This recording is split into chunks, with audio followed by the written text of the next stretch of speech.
Good afternoon. I'm honored to welcome you all to the White House today for this special event honoring Americans in recovery and the incredible organizations that support them. I'm grateful to our Office of National Drug Control Policy and to Director Jim Carroll, thank you, for organizing this important discussion. I'm also glad to be joined today by Larry Kudlow, Director of the United States Economic Council. Thank you. And our Surgeon General, Jerome Adams. Hello. Before I get started, I would also like to thank Katherine Burgum, the First Lady of North Dakota. Thank you for joining us today. As well as Patty McCarty, the CEO of FACES and Voices of Recovery, whose organization is playing a key role throughout September commemorating Recovery Month around the United States. Today, we are here to highlight two important themes in recovery: the power of recovery tools and resources in the workplace, and the role personal connection to others plays in achieving sobriety. These themes are also shared in my Be Best initiative, which promotes healthy relationships, strong families, and supporting the people and programs in our communities that give children their best chance to succeed. Finding solutions to our nation's drug problem has always been something I've cared deeply about, especially when it comes to its negative effects on children and families. In my time as First Lady, I have traveled to hospitals and rehabilitation centers around the country and have seen the devastating results of drug abuse and addiction. I have learned that addiction and drug abuse are universal issues that do not discriminate based on income, age, race, or wherever you live. I believe that promoting education and awareness on this issue is critical to overcoming this terrible trend, which is why I'm joining you here today. The coronavirus pandemic has increased feelings of loneliness and sadness. For vulnerable populations, it has also increased the risk of substance abuse. But the American people are strong and always set up to help one another in times of need. My husband and this administration are also committed to making sure no one is left behind and forgotten men and women are not forgotten no more. The guests we have with us today are shining examples of how we can uplift our communities. Businesses, large and small, are represented at this event. Each of them share a commitment and understanding that economic empowerment and the feeling of purpose play an important role in creating sustained sobriety. These are the facts of recovery at work, and I'm inspired by each of your stories. You are not just job creators, you empower the human spirit.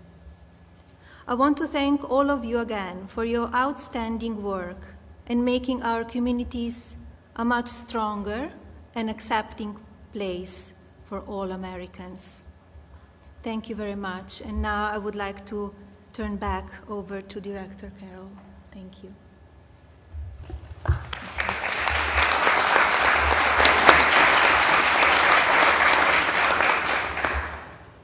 Thank you, Mrs. Trump, for your continued dedication to this cause. I have a great honor now of introducing you to some new friends, but these are friends of mine that are here today. But I think it's only fitting that we start with prayer.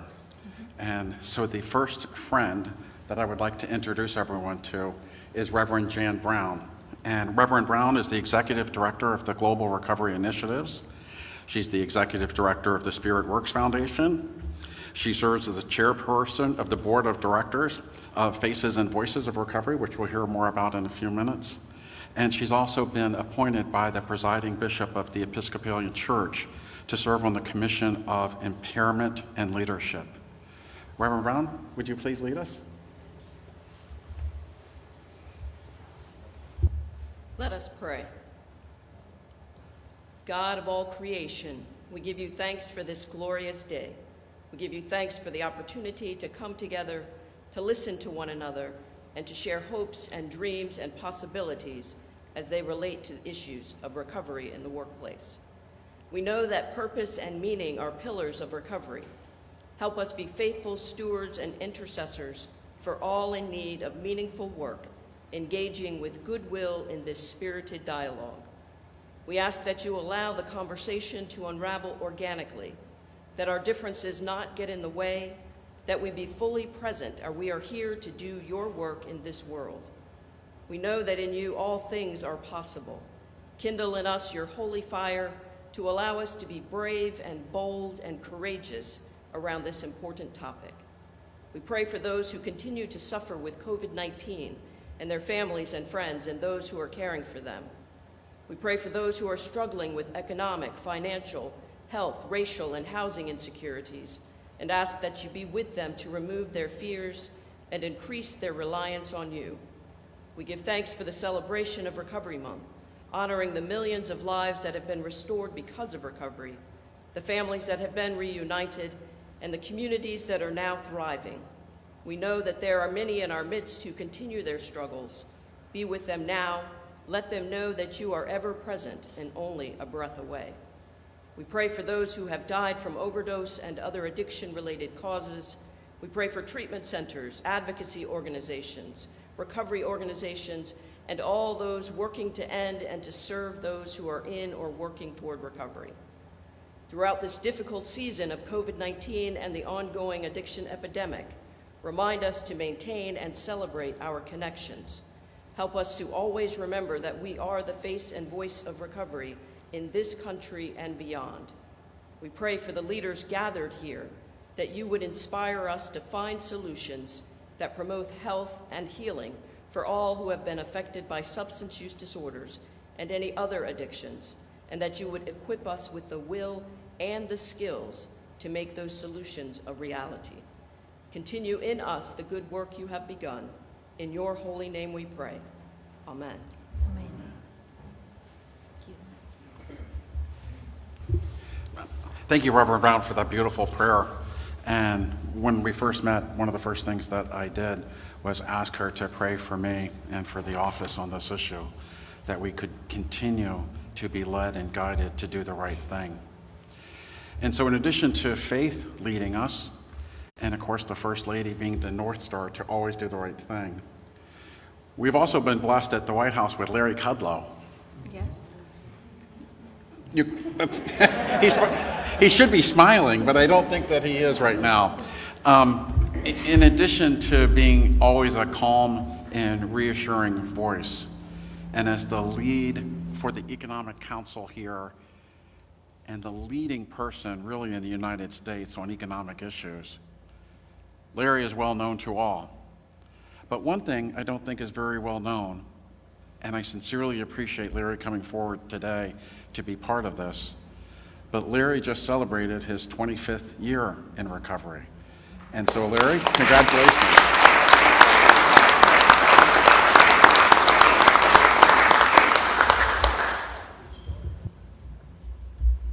Okay, thank you. Appreciate it very much. Many thanks to the First Lady. I am Larry Kudlow. I just had a 25th sober anniversary on July 1. And I don't want to say too much. My story has been out there for many years. I would just say that when the President and the First Lady offered me this position, which is the greatest honor of my professional life, and I've stayed a lot longer than probably a lot of people thought I would, it would not have been possible. It would not have been remotely possible. It would have been unthinkable that I could occupy such a job 25 years ago. Unthinkable.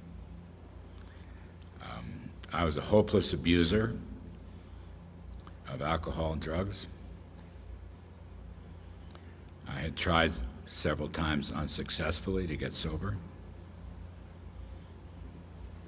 Like a lot of my peers and friends. I went through bloody hell and suffered significant consequences. I'm not alone. Most of us had the same troubles. And I was unemployable. But by the grace of God, I did stay married. My wife is a saint, Judy. I've said that before, I'll repeat it. We've been married 34 years, it's a miracle. But it was difficult. The whole story was difficult. Having said that, I will offer this. It is because of my stubbornness and willfulness and the difficulties and consequences, and the fact that I had to learn how to change my behavior and follow a few simple steps or guidelines. I believe sincerely today that it probably was the best thing that ever happened to me, because it forced me to change and seek a new path and return to faith. I might not have said it at the time, but more and more I've come to realize it down through the years. And so it's an honor for me to be with fellow suffering alcoholics and employers. And I will just say to you, you know, you can get sober. You can. For those who are still sick and suffering, you can. It's not easy, but you can get sober and you can stay sober and you can lead a productive life. And most importantly, hopefully like myself, we can learn to help other people get sober and stay sober so they can be productive and contribute to society and to life. I think it's a phenomenal thing that the First Lady has engaged herself in this battle. Phenomenal. But you're pretty phenomenal. And you know I've said that and actually written that in columns down through the years. So it is my pleasure and honor to be here with you today. The President has been remarkable. I've known him many years. He brought me into this position. I didn't ask for it. I've served him to the best of my ability. He has been remarkable to me, accessible. We have great discussions, sometimes even debates. He's a remarkable man. And if I get time off for good behavior and write another book, I'm going to write about that, because I sincerely believe it. But I'll also say this, drawing from what the First Lady said about loneliness and sadness, there's nothing as bad as that. You're trying to do good, but you can't. And for me, and I will kind of paraphrase from the big book of Alcoholics Anonymous, it became clear and clear in my life that I was a hopeless alcoholic. And it also became clear in my life that no human power could restore me to sanity. But I learned, finally, that God could and would if he were sought. And I sought him. Whether it's a higher power or some religious power, the fact is I had to acknowledge my problems, my frailties, my powerlessness over drugs and alcohol, and just start over with the help of others. And to this day, and I mean this truly, to this day, in my personal life, I don't make a single significant decision alone, because I have a track record of making bad ones. Instead, I go to my friends, my sober friends, and my wife to get advice and suggestions, and then I follow them. And that's worked for me. It may or may not work for you. I just put it out there. But it's worked for me. Left to my own devices, it was ugly. But leaning and following the advice of others and their sober wisdom has worked for me. And I'm here, helping out with our team. And you too can do exactly the same thing. I don't care what you do for a living. Doesn't matter. This is a disease that has remarkable equality. No matter who you are, you can get it. And I got it. There isn't a day that goes by that I don't think about my alcoholism. There isn't a day that goes by that I don't read my daily meditation and prayer in the morning.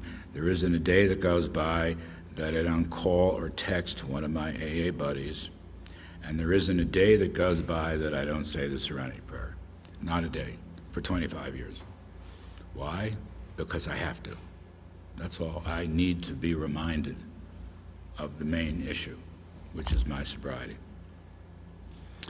I may have good forecasts or bad forecasts. I may give the president good advice or less good advice, but the one thing I do, without exception, is go through my meditations and the Serenity Prayer. And oftentimes, if things get a little intense around here, just occasionally, I will say the Serenity Prayer again. It works. It works if you work it. I hope you know that familiar phrase. God bless all of you. I'm blessed. I'm lucky, but I'm blessed that I discovered God, that I discovered a higher power, that I discovered 12-step programs, and that I'm able to help out my fellow alcoholics, my fellow countrymen, to give service. It really is the pinnacle of my life. I'm an old guy. It came late, but it's been great. Honestly, it's been great. My worst day, my worst day, president can be yelling at me or something goes wrong, it doesn't matter, whatever. My worst day now is better than any day I had before I got sober. And I mean that sincerely. So you can do it. And to the employers who are here and others, give us a chance. Please, give us a chance. That's all we ask. And we will try to own up to our responsibilities and stay the road, stay the path, stay on the right road, and help you. I think recovering alcoholics make great employees, myself. And that's what makes it such a great thing that the First Lady and my pal Jim and Jerome have come to help in whatever capacity we're here, official, personal, whatever. It's very rare for people to do this, what you're doing, ma'am. So we love you for it. We really appreciate it. And if you'll permit me, I'll just end with this thought. God, grant me the serenity to accept the things I cannot change, the wisdom to know the difference. God bless all of you. And let's all stay on the happy road of destiny as sober men and women. Thank you, ma'am. You can see why we all love Larry and love having him here. We're also blessed to have someone in the administration, and I'm so blessed to have him as a friend. We have the nation's doctor who is firmly committed to safeguarding the lives of all Americans.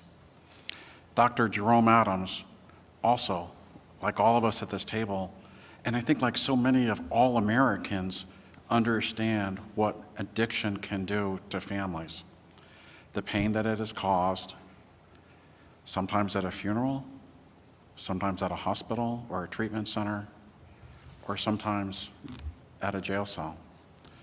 And so we're blessed not only to have his expertise, his phenomenal medical training, but someone who understands the issue and someone that I can call, as I frequently do on his cell phone, to say, Jerome, what should we do?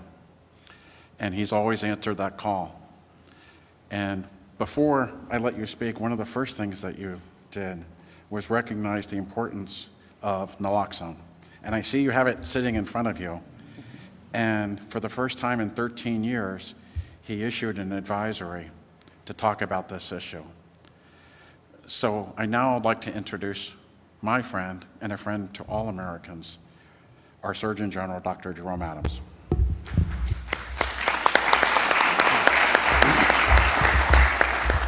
Well, good afternoon, everyone. Thank you all for being here today to lift up the lives that have been affected by substance misuse all across our country, especially during this incredibly unique and challenging time. I'm happy to be here alongside my federal colleagues, and I got to tell you, 3 years ago, when I took this job, I would have never predicted that two old white guys, Larry Kudlow and Jim Carroll, would be two of my best friends at the end of all this. But they truly, truly are. And I also have to give a shout out to the passionate and compassionate leadership of our First Lady. Do you know how special it is to have a First Lady visit women who are in a neonatal abstinence syndrome clinic? That's powerful. When we talk about busting stigma, that was a moment that I will just never forget, and I will always appreciate and thank you for, because as Larry has said, far too many people for far too long have felt unheard, and you made so many people across the country feel worthy and feel heard simply by your presence. So I just want to thank you for that. And I'm so happy to see the depth and breadth of organizations around the table and coming together here and every day to curb the many epidemics we're facing in this country: viral, chronic disease, and of polysubstances. As you all know, September is National Recovery Month, and while the observance itself only lasts a month, it sends an important message that should serve as our guiding light all year long. That message, the one Larry powerfully just helped us become a little bit more familiar with, is that recovery is possible.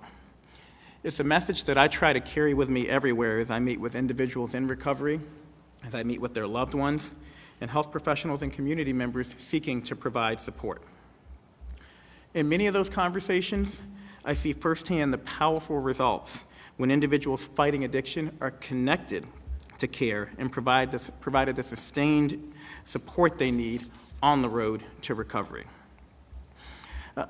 I'm glad to see my buddy Larry here for another reason, and that's because something I've always emphasized is that public health is sometimes overlooked a key linkage in recovery, the workplace. Even if it's virtual, as it is right now, I'm convinced the workplace remains a critical component of support to those who are struggling with addiction.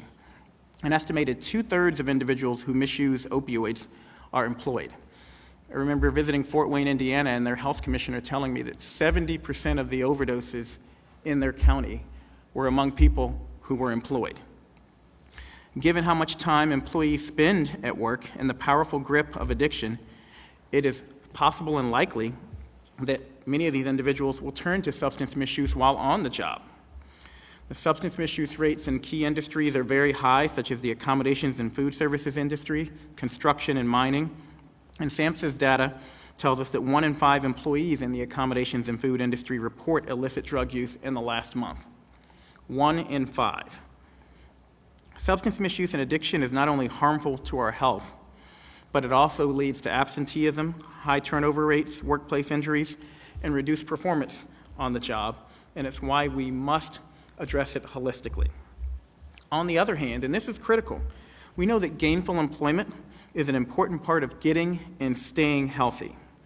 Along with stable housing, having a meaningful and adequately paying job is one of the best predictors of successful recovery.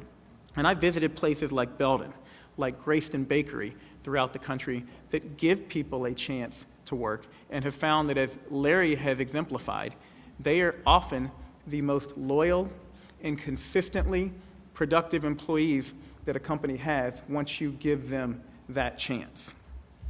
We know that having healthy employees, workplaces, and communities helps our businesses thrive. And what's good for health, both mental and physical, is good for business. An important and still too often missed touch point for recovery is when individuals overdose. That's why my office, as Director Carroll mentioned, is focused on putting the naloxone in the hands of community members in an effort to reduce opioid-related overdose deaths. In April 2018, I got mine. Fantastic, fantastic. In April 2018, I issued the first Surgeon General's advisory in more than 10 years, highlighting the importance of naloxone and how we can use it to help curb opioid overdose deaths. And if Secret Service doesn't kill me, I'm going to demonstrate to the First Lady how to use naloxone. Put your finger over it like that, and you just push. So give us a push. That's literally how easy it is to save a life. That is how easy it is to save a life. Any of us can do it.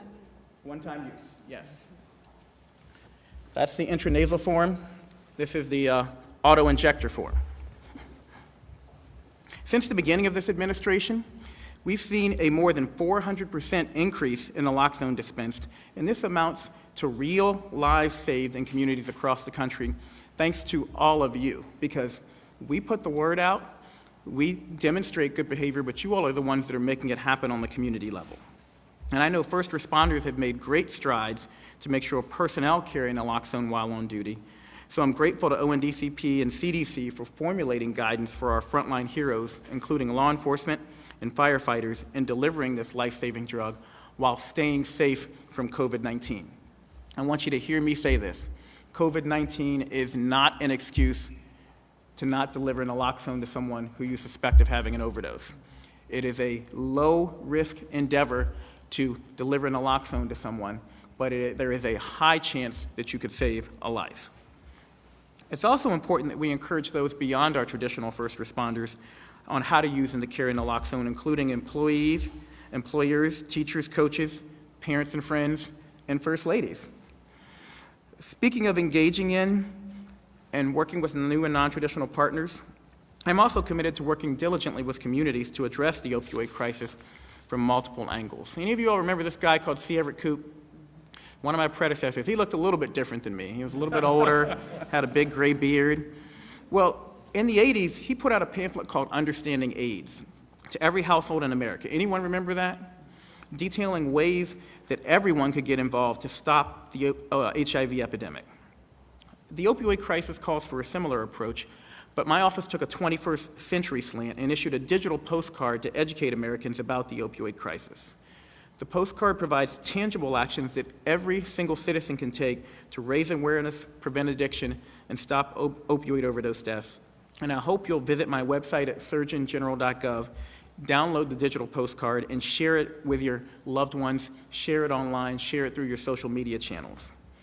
In addition to the postcard, encourage others to share their stories, as Larry has done, in an effort to educate and to reduce stigma.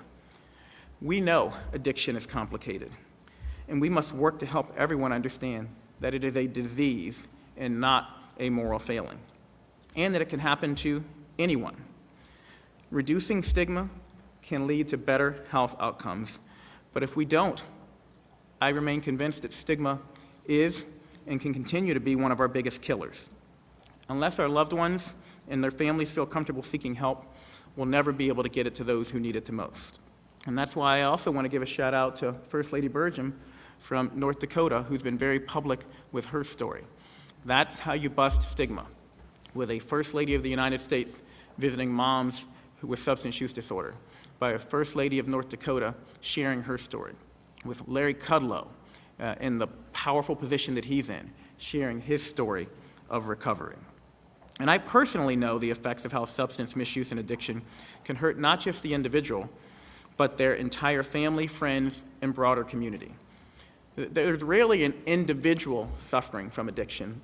There's a community around that individual who is also suffering. And my own baby brother, Philip, struggles with mental illness and self-medicated to cope. The good news is that together we've made headway in improving treatment for substance misuse. And my little brother has more of a chance than what people have had in the past. While treatments and services are increasingly available and accessible, we still have far to go to ensure that every person, regardless of race, ethnicity, gender, or geography, receives the support they need to recover. And like many of you, I want to help not just turn the faucet off, or to turn the faucet off, not just mop up the flood. We must all continue promoting and investing in interventions that prevent addiction in the first place by treating mental health conditions and integrating mental and physical health, by raising awareness of and working to prevent adverse childhood experiences, by promoting trauma-informed care. Far too often we re-traumatize people when they come to us at their low points, and by working to prevent youth misuse of any and all substances that have been shown to impact brain development, including vaping, including marijuana use, including alcohol misuse. So in closing, I'd ask that you please join me in this important work and continue your efforts to empower and enrich our communities, one person, one family, one workplace, one nation at a time. I know we can do it. The proof is around this table. We just need to help everyone else understand addiction is a disease and not a moral failing, but recovery is possible. Thank you.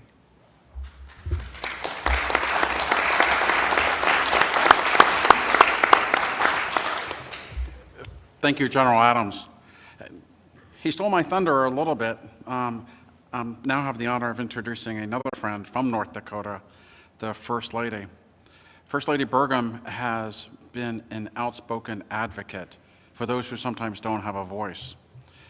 And as she celebrates 18 years in recovery, what she is doing is making sure that folks not only back home in North Dakota are able to escape the stigma of addiction. Working with her husband, the governor, they're able to find employment. They're able to restart their lives, as First Lady Trump has instructed us to do, to keep the light turned on, to make sure that those people know that they have a home. And thanks to the employers in North Dakota, and as evidence here at the table, across the country. And so as the First Lady and as the chair of the North Dakota Office of Recovery Reinvented Advisory Council, I'd love to introduce you all to my friend, the First Lady of North Dakota, Catherine Burgum.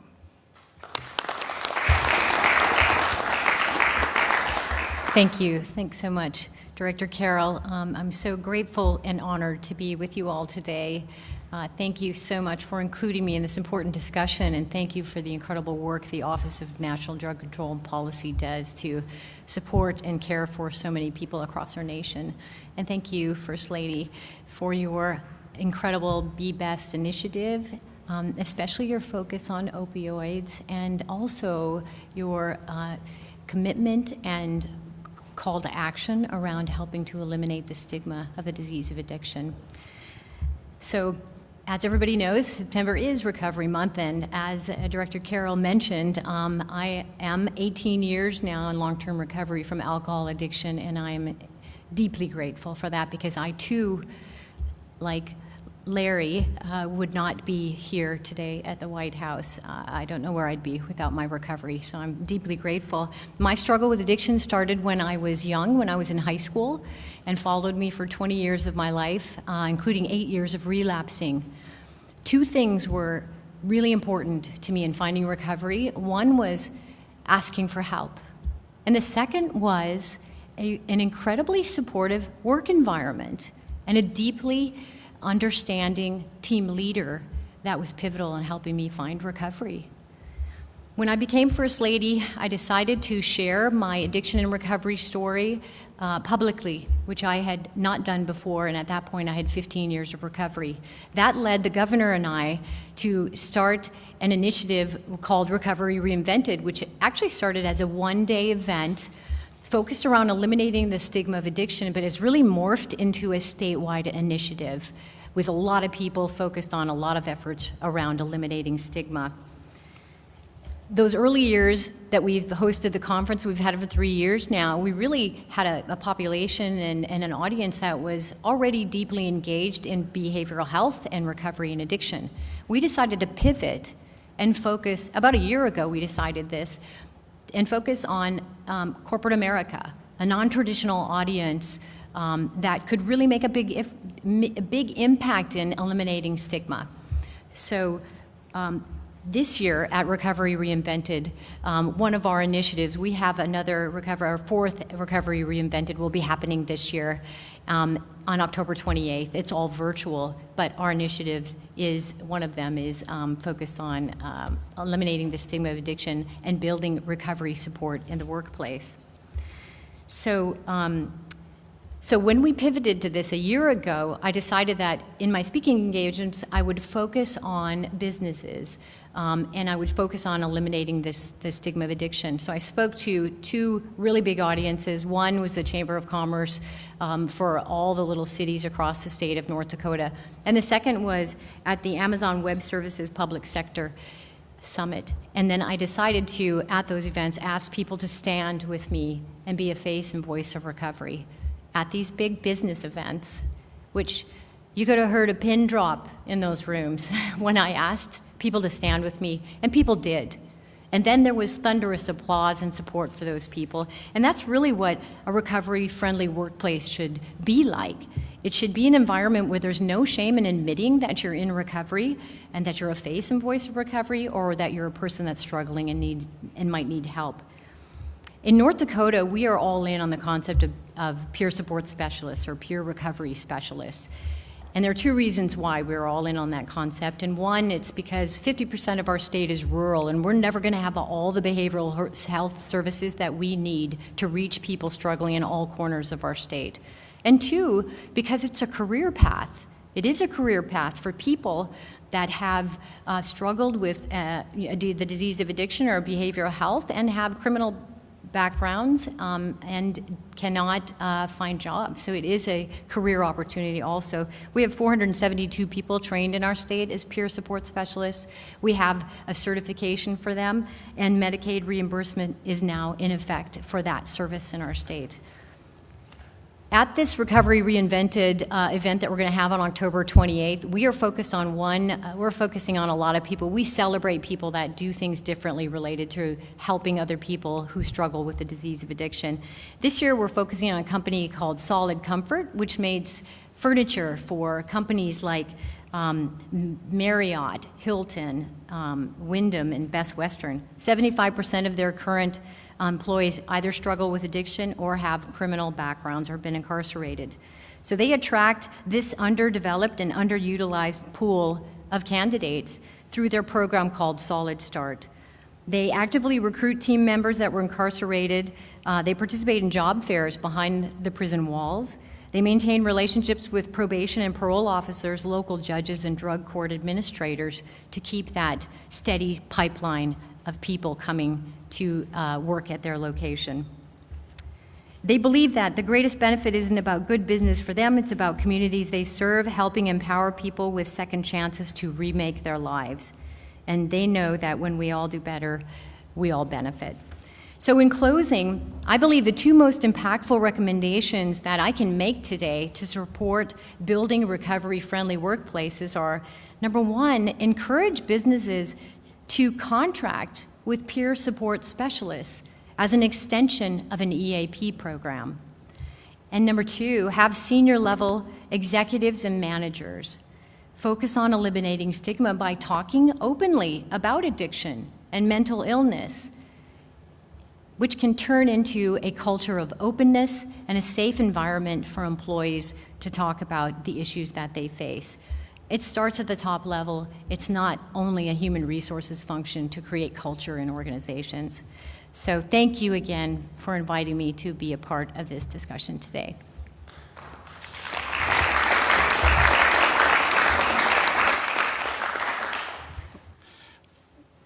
Mrs. Trump, I don't know that I've ever mentioned this, but I was working in the West Wing for your husband in another capacity, and I started working behind the scenes with Kellyanne Conway on this issue.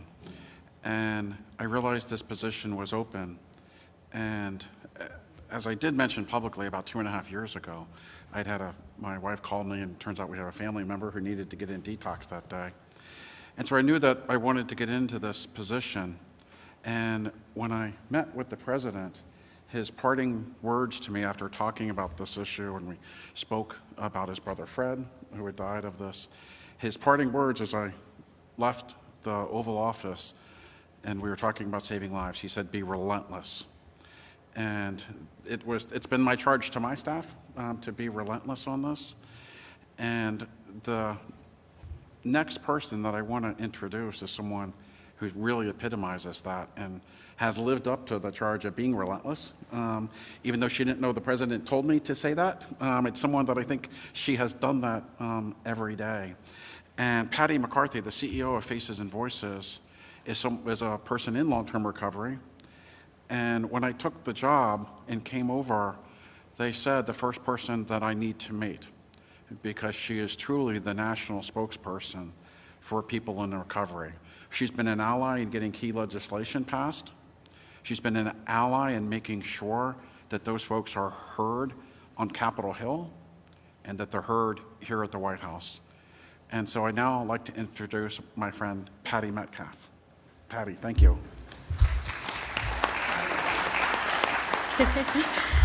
Good afternoon and happy Recovery Month. It's great to be here. I am Patty McCarthy and I am a woman in long-term recovery. And for me, that means I have not used alcohol or drugs in over 30 years. And I say that because if it wasn't for my recovery, I certainly wouldn't be here sitting with all of you at the White House, or I would not be the mother and grandmother and employee and employer and taxpayer and voter that I am today. So if it wasn't for the opportunity to get into recovery, I wouldn't have the gifts I have experienced here. But just want to say a big shout out and thank you to the First Lady for your very thoughtful remarks and support of the recovery community, and for Director Carroll for always supporting us in the recovery advocacy movement and Faces and Voices of Recovery. It was quite a surprise last November when I got a phone call from Director Carroll on my 30-year anniversary. So very, very, very nice to hear always. I just wanted to say that Faces and Voices is incredibly grateful to be part of this discussion, and we've been around for over 20 years leading a advocacy movement of the grassroots recovery community. So people in recovery, family members, friends, allies, everyone here who supports recovery. And it's an incredible movement that has represents over 23 million Americans that are in recovery. And we've grown internationally. We have Faces and Voices of Recovery, Canada, Brazil, South Africa, United Kingdom. So the recovery advocacy movement is incredibly strong, and we encourage everyone to get involved. I work with an incredible team of people who are dedicated to bringing awareness, fighting the stigma, eliminating and fighting for the rights of people in recovery, particularly around employment and housing and criminal justice issues that have often been a barrier for people in recovery to find the help that they need and to live productive and meaningful lives. So we work to organize and mobilize the recovery community across the nation. I've visited so many grassroots organizations and individuals that have been telling their stories at the local level, and that's why it's so important that we step up and be part of the conversation, that people in recovery are part of the solution. And we know that recovery is not only possible, it's not only probable, but it is the expected outcome when the appropriate treatment and recovery support services are made available. So we will continue to fight for that at every level in communities and in federal legislation on Capitol Hill. So bringing together the recovery community is just, it's a pleasure to work with so many individuals that have been impacted by addiction, and particularly the work of organizations that are supporting the children, and the children who are the biggest winners when parents find recovery. So very grateful to be here, and thank you very much.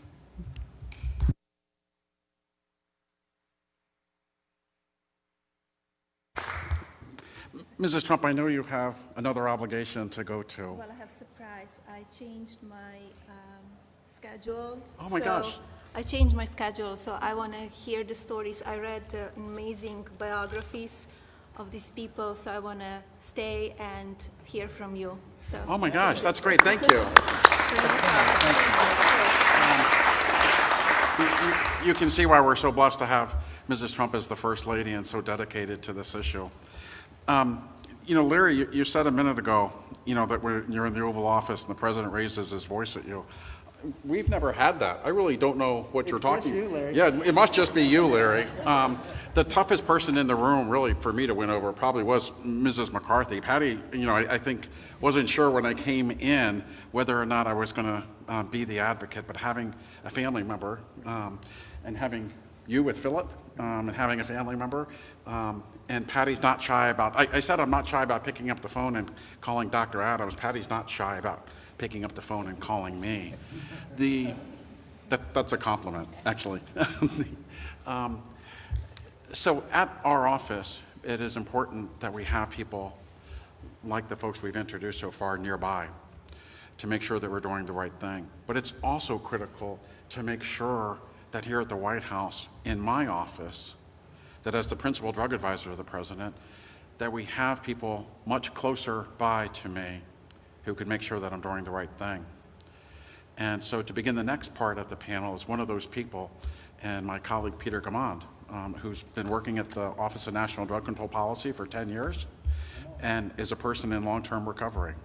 And before Peter begins, I'd also just like to recognize that we have other people in the audience today who might not be at the table, but who work at the White House who have been on the other side of recovery. But they're here today, and they know that recovery works. We've also had parents here who have lost a child, and we know how difficult this must be. But we're blessed with Peter, who's not particularly shy either about making sure that I'm doing the right thing for people in recovery. And so, Peter, if you could take over the next portion so the First Lady and I can listen, that would be fantastic. Absolutely. Well, my name is Peter. I'm a person in long-term recovery. And that for me means, among other things, that I could be sitting at a table like this today. And I think a lot of us can imagine how far away that might have seemed at certain points in our own experience. What I'd like to do today is for everybody who hasn't been introduced so far, if you could just quickly tell us your name, tell us the organization you work for. No long introductions, because we want to keep the time so we can talk about the issues, talk about what works, what doesn't. So why don't we start right here with you, Douglas Karker, Mr. Kiker. Hi, I'm Doug Kiker, and I'm here representing Retrofit Careers, now ecoverycareers.com. And I'm an employer. I've been in the construction business for 36 years, and I'm also in recovery. And in that time, I have put a lot of people to work that are in recovery, and I can tell you people in recovery make great employees. I've been doing this on my phone at night, and I spoke to my co-founder over there at the end about it, and he said, well, why don't we start a website? And we looked around because we thought there had to be a website dedicated to putting people in recovery to work with people who were interested in hiring those people, and there was none. So we started a company called retrofitcareers.com, and there's been several challenges to bring employees, to bring in employers, and to let people know we're here. I'm in construction and Dan's in sales, and we funded this by ourselves so far, but I have a lot more to say about it, but in the interest of time, I'll concede. Thank you very much, and it's an honor to be here, and thank you very much. We can go right down the line. Thank you, Jim. My name is John Moser. I'm with Tony Luke's in Philadelphia, if you can't hear by my accent. We have the Recovered Futures Initiative. The reason we started this after witnessing the stigma surrounding addiction derail his son's career aspirations, compromise his sobriety, and ultimately cost him his life, Tony Luke Jr., standing behind me, and Tony Luke's The Brand, pledged to establish an initiative designed to empower the professional lives of those in recovery. We have a franchise system, and we are working diligently to bring people through recovery into ownership of their own franchise. We believe that the stigma of addiction, well, we seek to aid these individuals developing confidence, job experience, professional skills that dispel the unemployable rumor. These make our long-term goals doable. Recovered Futures believes that the social stigma surrounding addiction is the primary barrier standing between those in recovery and the realization of their full career potentials. So we're working diligently to bring people through and actually own their own businesses through some very hard work, and we're starting to get some help from our state level, so we're very excited, and Mr. Carroll's been awesome also. Thank you. And Tony didn't wait, but Tony, we're blessed to have Tony here, and I know you do all this in memory of your son. And we had the great opportunity to meet when I came up there. When I've been on the road, I eat at too many places, whether it's Nally Fresh or Tony Luke's. I'm sure my doctor here is going to tell me to watch what I eat. I've been known to have some Tony Luke's during my time, too, so, in moderation. I just want to really quickly say that you brought up a very important point, and that's not just employment, it's gainful employment and a pathway forward, because what I've experienced as I've gone around the country is employment is important and it's the first step, but far too many people in recovery are chronically underemployed, and that leads to frustration and anxiety and depression and a feeling like they can't get out of the hole. And so I just really wanted to highlight that and say thank you for creating that pathway, that pipeline. You got to get in somewhere, but you got to have a vision for where you can be. Thank you for recognizing that. To us, that's the very essence of what we're trying to do.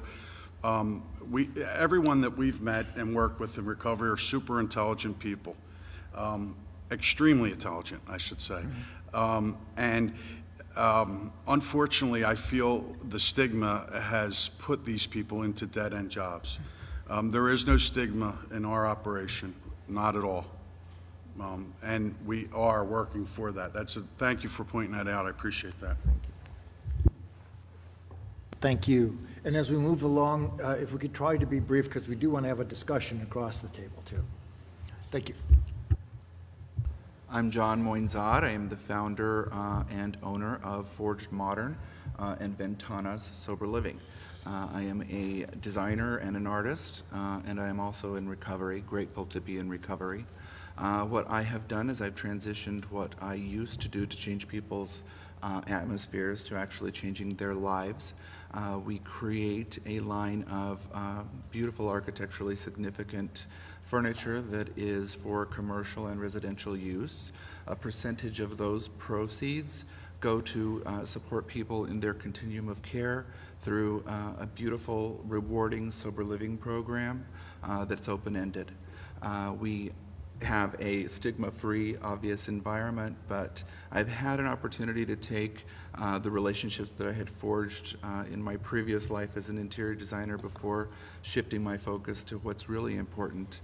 And I have been so encouraged by those progressive companies that have recognized the opportunity with these brilliantly talented people. One of the things that I look at, and the symbolism of Forged, is that we work mostly in steel because it's a U.S. product, but more importantly because the process of forging something, you have to practically destroy it. And the people that come out of, or on the fortunate to be on the other side of recovery, are stronger, much like steel, for their triumphs and for the things that they've gone through to get there. So I'm grateful to be here, and I'm grateful for the opportunity to have this platform. Thank you. Hi, I'm Tyler Libby, the operations coordinator with Wiz Hope Inc., based out of Wisconsin. I'm in recovery, and I'm just blessed to work for a recovery-friendly environment that offers a great career development. I'll let Peter explain a little bit more about what we actually do. My name is Peter Renzel. I'm Executive Director of Wiz Hope in Wisconsin, and I myself am in recovery for 26 years, since I was 18 years old. And through time, my passion was to simply learn how to give and be a part of that process in my everyday life. And one of the programs that we have created the last 2 years is something called Recovery Business Association, and that's where we go into employers and we teach them how to have recovery thriving culture and environment. And we also support them with peer supports, as you mentioned. So. Hi, I'm Lisa Scheller, and I'm the founder of Hope and Coffee. And first, let me say thank you, First Lady Trump, Director Carroll, Dr. Adams, Larry, and everyone in this room for everything that you're doing to normalize recovery, end the stigma, and help end this opioid epidemic. The most liberating day of my life was April 1st, 1982. It's the day I entered treatment for heroin addiction, admitted that I was powerless over my addiction, and by the grace of God, I've been clean and sober for more than 38 years. I went on to live a really great life, got a degree in engineering. I run an international chemical company, but I was always told, never tell anyone about your addiction, stay anonymous. People are going to think bad things of you. People are going to tell stories about you. Well, as the opioid epidemic unfolded a few years ago, I realized that I needed to take what I was told was my biggest liability and make it my biggest strength. And in 2018, I decided to I felt compelled to break my own anonymity, and I founded a coffee shop called Hope and Coffee in Tamaqua, Pennsylvania. And as part of founding that shop, I told my story to help fundraise. So Hope and Coffee is located in Tamaqua, Pennsylvania, a town that has more than 2x the national addiction rate. It's the town that I grew up in, and it is a coffee shop that employs addicts in early recovery. And as we know, these folks like me can't get a job because spotty employment history, criminal background, lack of education. It's a family-friendly shop that has become the community focal point. The people who go there, I've also created a partnership with our local community college so that our baristas, who are very grateful for their sobriety as well, can get vocational training and then graduate and become part of the general workforce and lead clean, sober, better lives. I've made it my own personal mission to elevate the cause and eliminate the stigma of being in recovery, that someone in recovery can aspire to anything. And this year I decided to run for U.S. Congress. But I'd like to say my director of Hope and Coffee is here. She's amazing, and we'd like to all invite you to come to Tamaqua, Pennsylvania, and see what recovery looks like and how we are changing the conversation around addiction and recovery, one conversation and one cup of coffee at a time.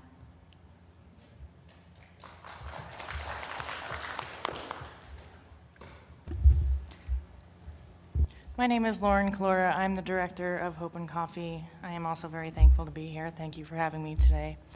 As Lisa mentioned, Hope and Coffee is a cafe that normalizes recovery and works to reduce the stigma in our small rural town. We create bystander opportunities by just being a regular community cafe where anybody can come and enjoy a cup of coffee, enjoy a baked good, enjoy some live music, go to a recovery-based meeting where we house them there. We really just are a resource hub for our entire community. So far, Hope and Coffee has employed 18 employees, and 16 of our employees are currently living still in recovery today and working successfully with their employers. So we pride ourselves in just focusing on the fact that, the opposite of addiction is not sobriety. The opposite of addiction is positive connection. Thank you.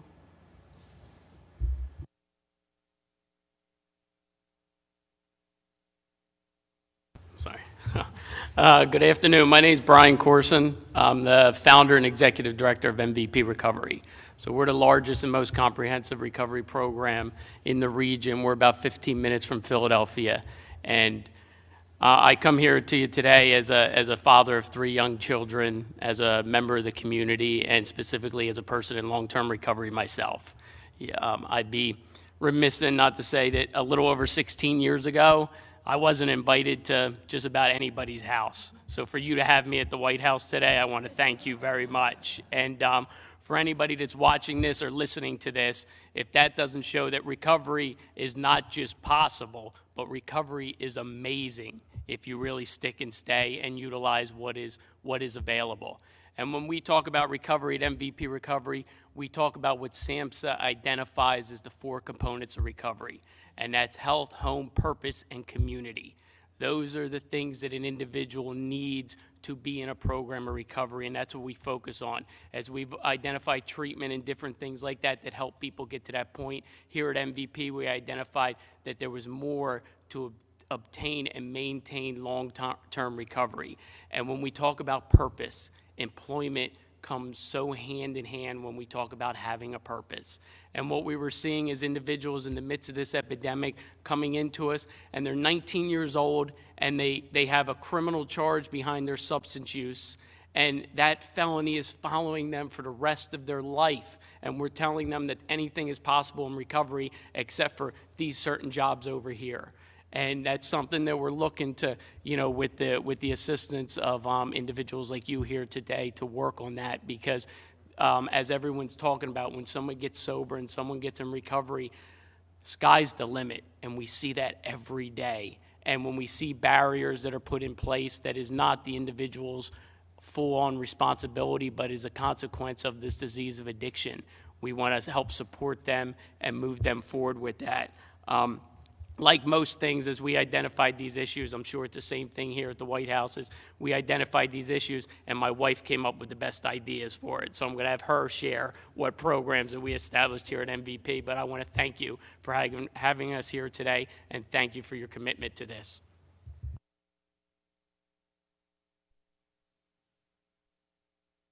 Thank you for having us. Good afternoon. Thank you, Mr. Adams, Dr. Adams, Mr. Carroll, First Lady Trump, and Mr. Kudlow.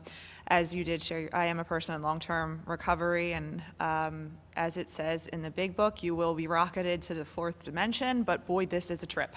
To be here today, I'm very grateful. We, as my husband said, we operate MVP Recovery in Philadelphia, right outside of Philadelphia, Pennsylvania. And about 4 years ago, we started our female program. And what I noticed was that most oftentimes in our male program, men would come in and they would have the construction job to fall back on, or they would have some type of trade. When the female program opened, that was not the case. And I would see women, moms, that were trying their hardest to get back their kids, that were trying their hardest to pay their rent, that were trying their hardest to walk away from their past and to walk away and to really try to attack their trauma, being told no, you can't be hired here, or yes, you're hired, pending a background check. And every time they were told no, they were re-traumatized. And I came up with the thought of second chance employment. And that is essentially to give these people, and not just the women, it is now a full-on county-wide initiative, to give these people that are in recovery the chance to get a job. And once people give their hope to them and give them a job, they're the best employees. From that has stemmed second chance parenting. I have another initiative, Hope for the Holidays. We have so many initiatives at MVP Recovery because what we have realized through working hand in hand with individuals and being in recovery ourselves is that recovery and maintaining and obtaining long-term sobriety is a puzzle, and it requires attention at every piece of that puzzle. And part of that, again, is employment and purpose. So thank you for having us here.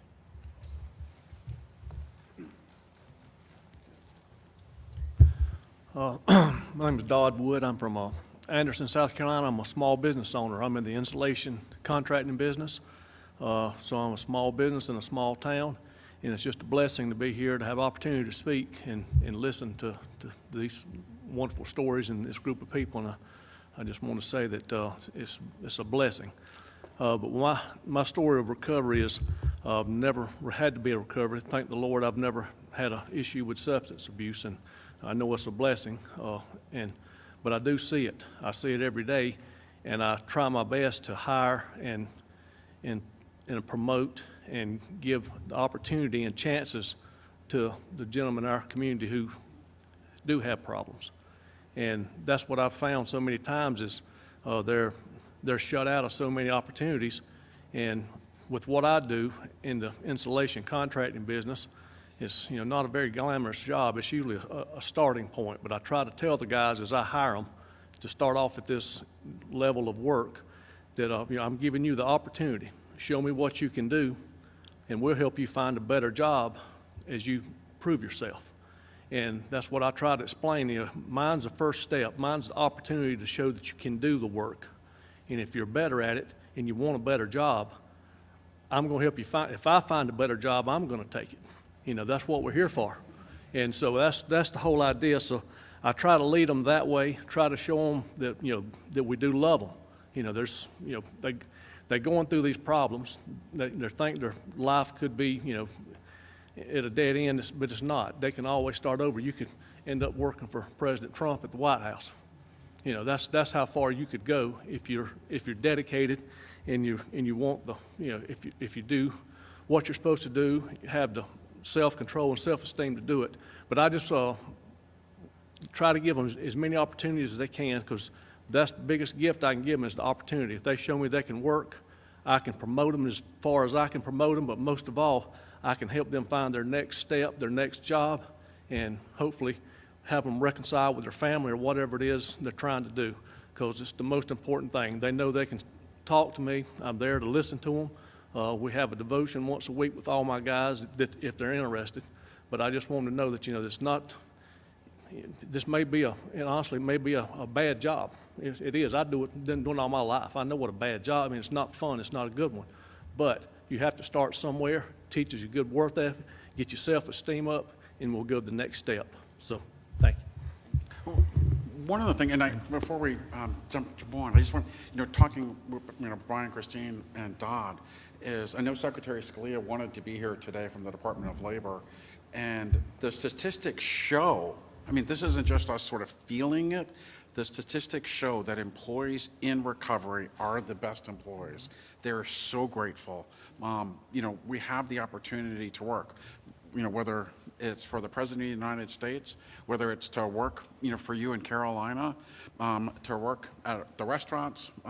It's that opportunity, to be able to, start over again and have someone believe in them. And so the statistics show what we feel. So thank you. And we recognize that. One of the things I want folks to think about, and we won't have time to hash through all these issues today, but one of the things we want to know from a federal perspective is how can we help people like you? Because you've got the heart to do the right thing, but we also have to be realistic that you run an insulation company. You're not a psychiatrist. Mm-hmm. You're not an expert on medication-assisted treatment. You're not someone who is necessarily equipped to deal with the issues that will come up, we know, for people in recovery. But we know that those supports are available in the community.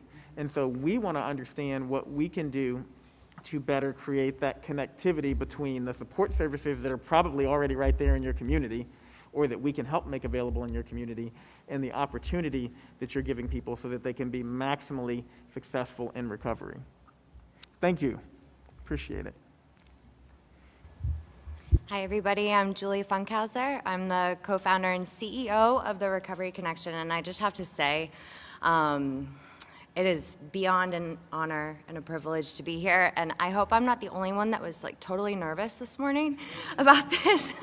but I do have to share with you, after hearing your story and First Lady Trump and just everybody having an opportunity to share words and meeting the folks that I've met so far, it just shows me time and time again that, recovery is everywhere, even in the White House, And so I must say that I'm not very nervous, you know, because I sense the love and I sense the authenticity and the sincerity, you know. But I am a person in long-term recovery. I celebrated 12 years back in April, and I'm originally from Northern Virginia. I am out in Winchester, Virginia, which I don't know if anybody's familiar with that. It's kind of out there. But so the Recovery Connection is a transitional living program for women that struggle with substance use disorder. My partner, well, she's my best friend as well, Meredith Spear. We, 2 years ago, we just celebrated our 2-year anniversary of being open, and we are peer-based as it stands right now. We believe in, I'm a certified peer recovery specialist, and I'm a certified Narcan trainer, too. So, yeah. But we believe in cultivating a culture of transparency. You know, we are small right now. We're in the process of expansion beyond one location, and we are becoming residential treatment and not just, so we're incorporating clinical services, which is very exciting. And so I'm looking forward to having a discussion in regards to, at least on a state level here in Virginia, some of the challenges that we face in employing people in recovery in a clinical setting, because oftentimes their records haunt them.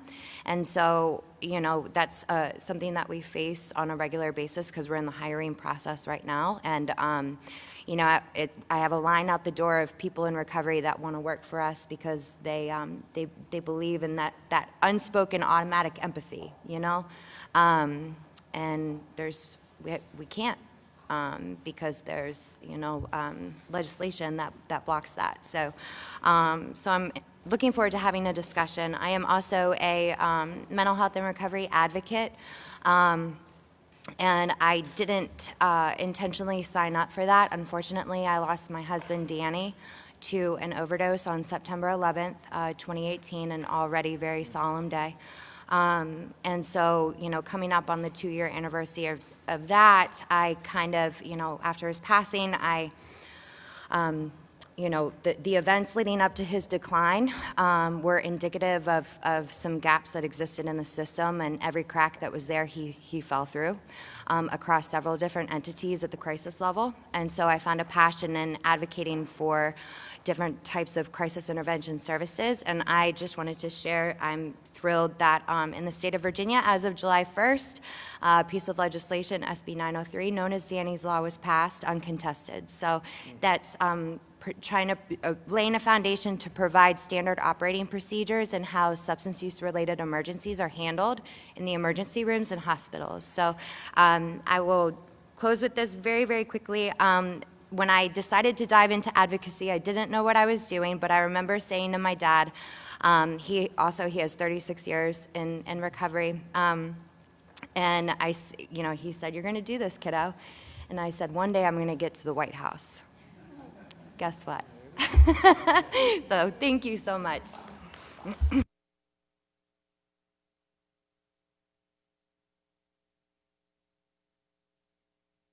3, 4 people to speak. So if we could keep that in mind so that everybody gets a chance to speak.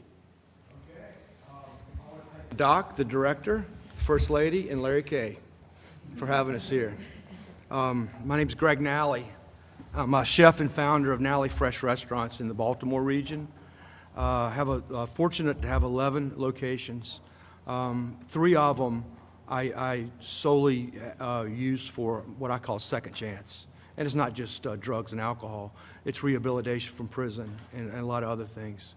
What I've found, and you know, instead of having all my 11 locations with folks in recovery, I feel it's better to have 2 or 3 and have more of a concentrated,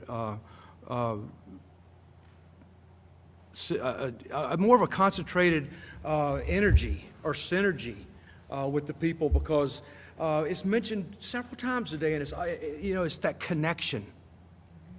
It's the connection of people, like-minded people. When Larry talked this morning, he set the tone.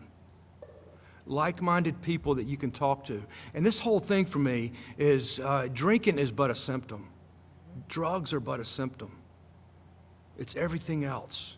It's how do I handle it? If it's left up to my own devices, I want to feel good quick, and I want to feel good fast, and I want to feel good as easily as I can. And for a long time, that was drugs and alcohol. And now it's not that way, and it doesn't have to be. And so it has, you know, the same man will drink again, and I, based on my spiritual condition, I have a chance today. And that's what I try to preach with everybody that comes to work with me. And I'm very fortunate. I came in here in a cavalier attitude today, and I am very, very humbled right now, and I'm very grateful. And thanks for having me.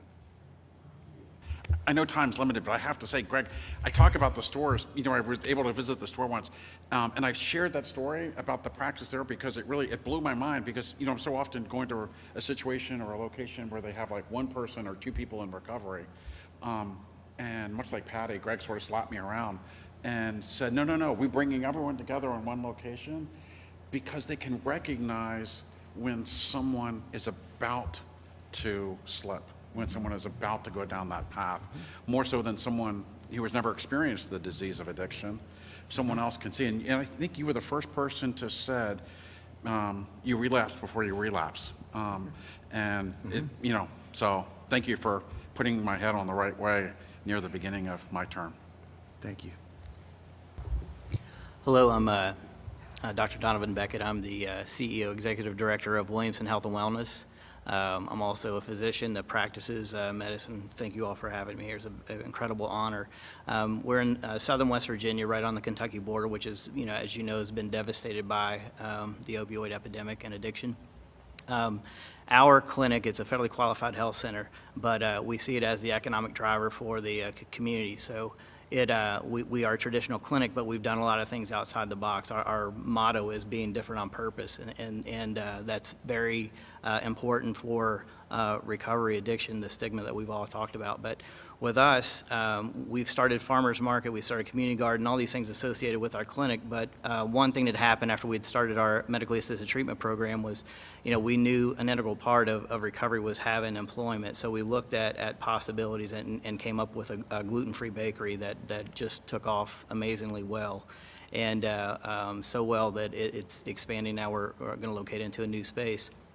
But also, it just reinforced that if we can find more employers that would be willing to take a chance on people in recovery, that would be very beneficial to our program, but also to the community as well, and on the road to recovery. So we have now worked with community college on creating certificate programs. So we're going to begin other programs and other employers that are interested in employing our patients that are coming through recovery to give them that opportunity to recover, and with, as Dr. Adams brought up, having gainful employment. I mean, that's, you know, we've got a lot of opportunities to do things, a lot of shortage in people looking for employment, but this will give us the opportunity to do that. Thank you very much.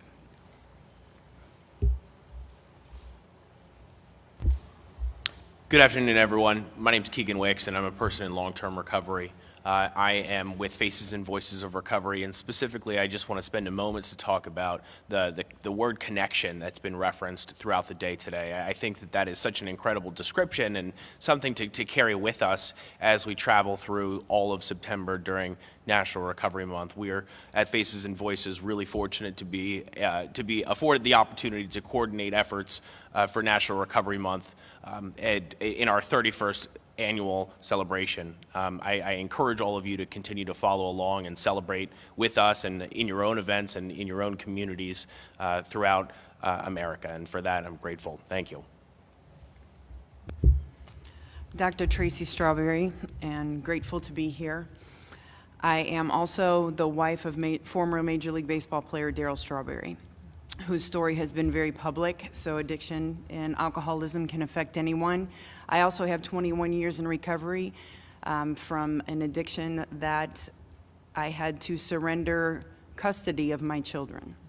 So we are strong advocates of reconciling the family. We are also strong advocates for the communities of families, individuals, but also our children within the high schools, family development resources to reconcile the family and the individuals. So we provide resources, and for sake of time, also private sector of what we do. I started Finding Your Way, Inc., and in the private sector, I go and I create programs for employers, organizations, churches, any organizations. How do we handle the issue of recovery? How do we remove the stigma, and what do they need, and how can we meet that need? The community is ready, and I want to thank each and every person, because recovery would not be possible without each and every person here at this table or outside of these four walls that participate in the recovery community and do what they do. First Lady, I thank you from the bottom of our heart, our deepest gratitude. Thank you for the position that you take and stand in helping us break that stigma, and for all that you do. Thank you. Well, I want to thank everybody. I'm going to hand off to Director Carroll, but beforehand, I just wanted to say briefly, I think we could have gone on for quite a while. There's so much to talk about. So if you're willing and would like to continue the dialogue via email or otherwise, please see me afterwards. We'll exchange cards and we'll keep the conversation going.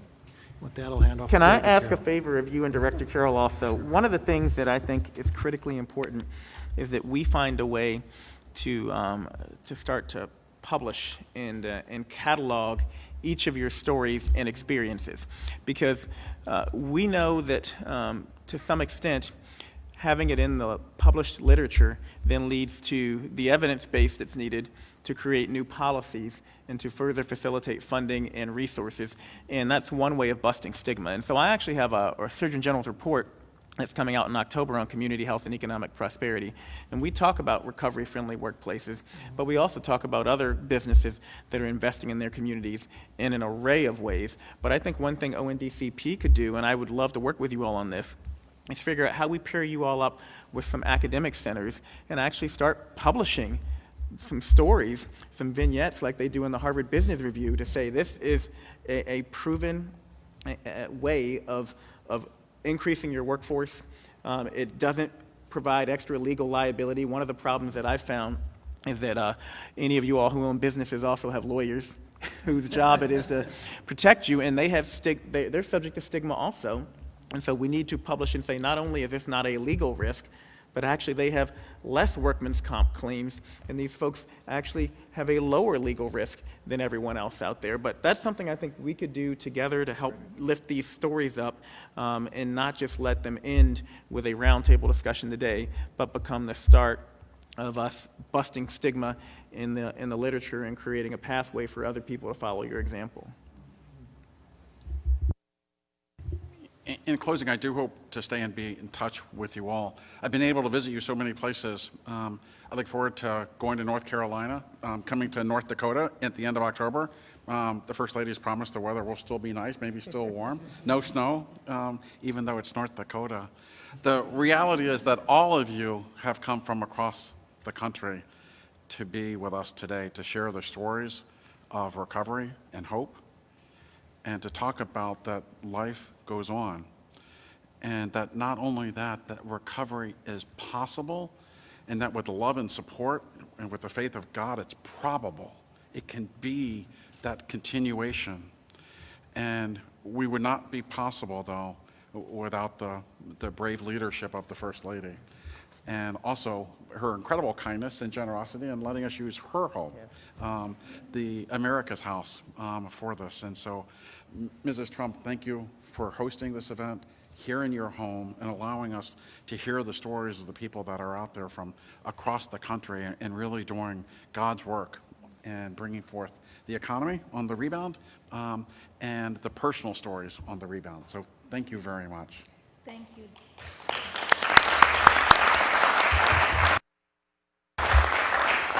Thank you, Director Carroll. Thank you so much for sharing your stories, and congratulations to all of you. Please work hard and get rid of stigma. That's what we need. We need to talk more, and more people need to hear it. And I just want to thank you again for joining us here at the White House today for this important conversation. Our nation's drug problem will not be solved by one person. It will take champions and care families, communities, places of worship, and people like you coming together to give our children the very best future. I appreciate your time and dedication on this important issue. Be safe, and God bless you, God bless your families, and God bless our great nation. Thank you.